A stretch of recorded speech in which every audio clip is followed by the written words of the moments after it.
Welcome to the world of KnitsCool. This video will teach you how to knit this super trendy tote purse using our new post knitting method. Our KnitsCool studio uses simple vertical posts, so there are no needles to hold. It's easy and fun, and you won't get tangled up in knitting needles ever again. For this project, you will need the KnitsCool studio with all of its components and 30 yards of yarn. We will be using the teal blue yarn from the tote purse kit.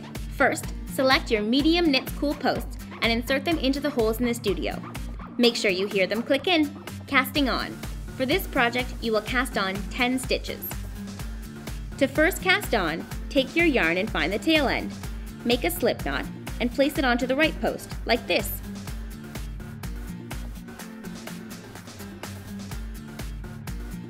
Then, twist to make a loop and place it onto the right post. Tighten the loop until it is snug. Now make another loop and place that onto the right post as well. Continue to do this until you have 10 stitches on your post. Make sure your yarn is looped through the yarn holder. This is super important because it keeps your yarn towards the back and helps you make perfect stitches. Knitting rows. Okay, let's start knitting. Remove the first stitch from the right post and pull the yarn through it. This makes a new loop, and then you just pop that onto the left post. Tighten it up a little by pulling on the yarn. Now take the next stitch from the right post and pull the yarn through it and place it onto the left post again. So now you keep doing this until all the stitches are knit onto the left post and there are no more stitches on the right post. Keep in mind that this row is the most finicky, as your first stitches are just twisted loops and not fully formed yet. After this, your stitches will be a breeze to knit.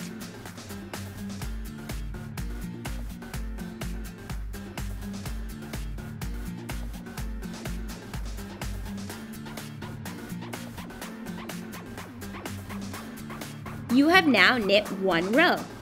Go check your row counter and make sure that the button is set to 1. So now, knit all of these stitches back onto the right post. Now keep in mind, at this point you're probably thinking, my stitches look wrong and don't look anything like knitted fabric. But actually, that's the way they're supposed to look, a little messy looking. So don't worry, just keep going.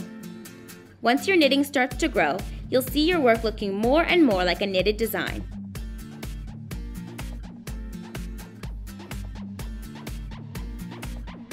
You have now knit 2 rows.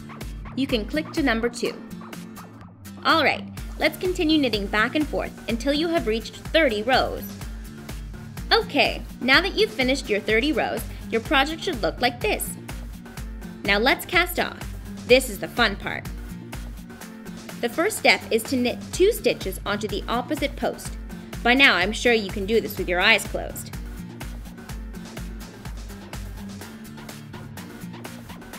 Then simply grab the bottom stitch and slip it over the top stitch and let it go. Next, knit another stitch onto the post, so you now have 2 stitches on this post again. Grab the bottom stitch and slip it over the top stitch. Keep doing this until you only have 1 remaining stitch on the post.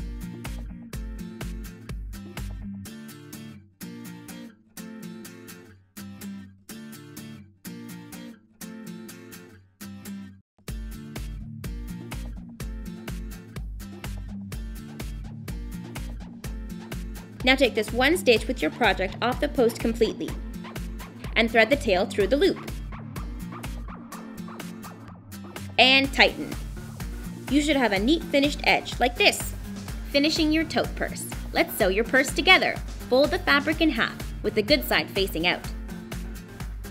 You are going to sew together one side of the purse, then thread the yarn through the bottom and sew up the other side. The first thing you're going to do is take your sewing needle that comes with the studio and thread the yarn through it. Then with the edges of the purse together, insert the needle into a few loops on both sides of the purse. Now don't worry about exactly which loops to sew, as long as you catch some loops on each side and that they're somewhat across from each other. The trick here is to make your stitches snug but not too tight. You want to keep your purse in a rectangle shape. Once you're finished sewing this side, run your thread along the bottom of the purse. This cool little trick is so you don't have to clip your sewing yarn and start again in order to sew up the other side. Then, once you reach the other side, sew up that side until you reach the top of the purse again.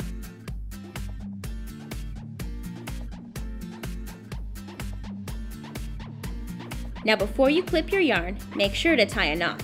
You can remove the needle for this part if you like. There, you're done! Now for the strap. Measure out how long you want your strap and tie it to one side of the purse.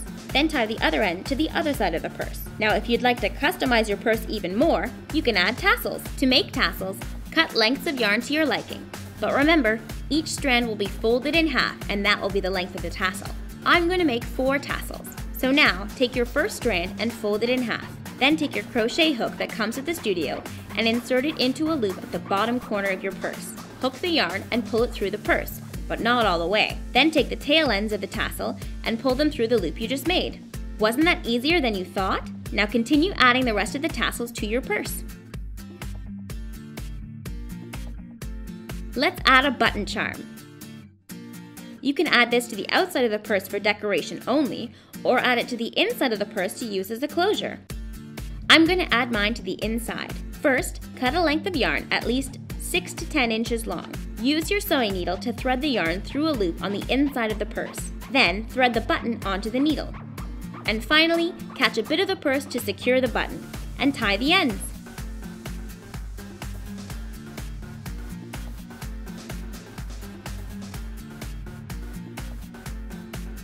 Don't worry about making a buttonhole. You can easily slip the button through the purse. So that's it! You just made your very own tote purse. Have fun with this one by designing and personalizing it any way you want. The sky's the limit.